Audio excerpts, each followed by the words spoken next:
Hello and welcome to another episode of Tips and Ideas with Ed Wallace of Midwest Landscaping, www.uniqueenvironments.com. We're here in Long Beach, California, and we have a job that we're putting in decomposed granite, a pathway, and also the backyard area is going to be decomposed granite. The past couple of weeks we've been having rain. Yes, it does rain here in Southern California at times, especially in the wintertime, that we're hoping that things go well and we get that additional water that we need for our landscapes and for just the environment down here in Southern California. But as you can see, we have the weed block already put down. We dug down below the edging about 3 inches in order to be able to bring in 2.5 to 3 inches of decomposed granite, stabilized decomposed granite from my buddies over at Cal Blend over in Irwindale. We have a fantastic pre-mixed stabilized decomposed granite that we use exclusively on our jobs. But we have the weed block down. That's going to help out considerably from the standpoint of reducing the amount of weeds that are going to come up in the pathway here.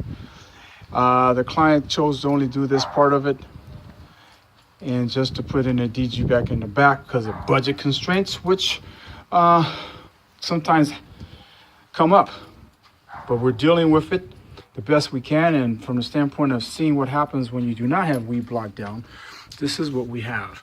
And just this picture alone may convince the client to go ahead and put weed block in the backyard as it was suggested in the first place. But anyway, what you see here is hundreds upon hundreds of seedlings that have come up from the recent rains we've had here in Southern California.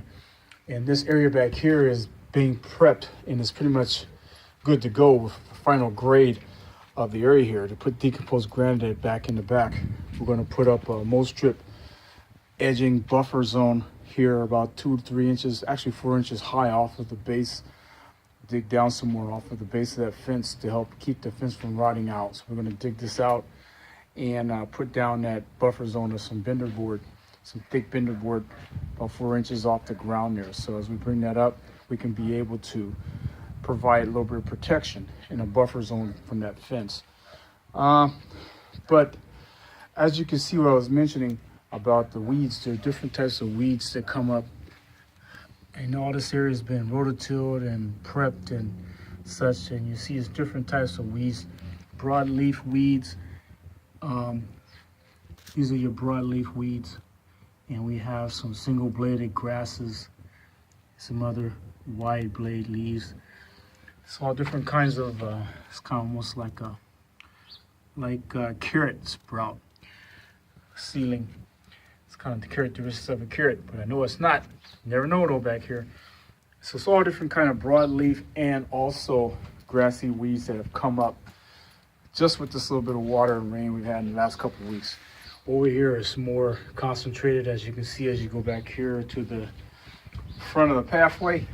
So by showing the client this challenge that we have with the weeds coming up in this area here, they will be so inclined to want to continue out that weed block that we have here in the front.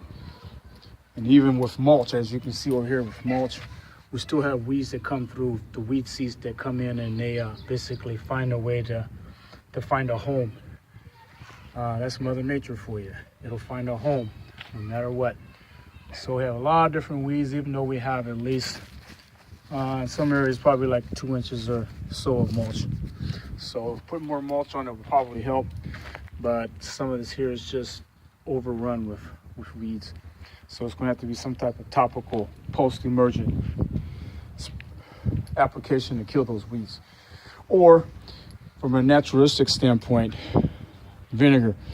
I had a client teach me about the uses of horticultural grade vinegar, and so by utilizing that horticultural grade vinegar, we'll be able to get a burn, and now probably really nice and organic and healthy like for the front yard area. So there's a tip for you: use horticultural grade vinegar instead of Roundup or any other type of post-emergent that's more of a chemical. We have this white sage alpina that's doing really good. I pruned it back and got rid of some dead suckers and stuff for the clients. And this Salvia Wilford Gilman is doing quite well too, this Clevelandi. Have some other, this is some buckwheat, nice hedge of buckwheat here. And they have an olive tree that's right here. So the clients did this landscape on their own. Long Beach has a rebate program to redo and take the front lawn out, put in drought tolerance and native types. And so the clients have done this on their own. And we have our cactus there, which is a nice supplier of no poly that you can see that the neighbors have been coming in and cutting their own little stash of no polys and cooking from it, because it is a very interesting and very delicious vegetable. And there you go. So it's different areas where they've done their strategical pruning and already took the needles off, so that way they don't have to worry about the needle. So that one's pretty much prepped and ready to go. Anything fresher will be basically on the cactus, so to speak. But there you go. There's your tips and ideas of Ed Wallace on Midwest Landscaping. www.uniqueenvironments.com. Just showing you some of the challenges when we put down decomposed granite and how we're going to move forward. After we have a rain, we'll set our edging and stuff accordingly. But we're kind of like stopped in the rain here a couple days here in Long Beach, California. Tune in. Stay tuned.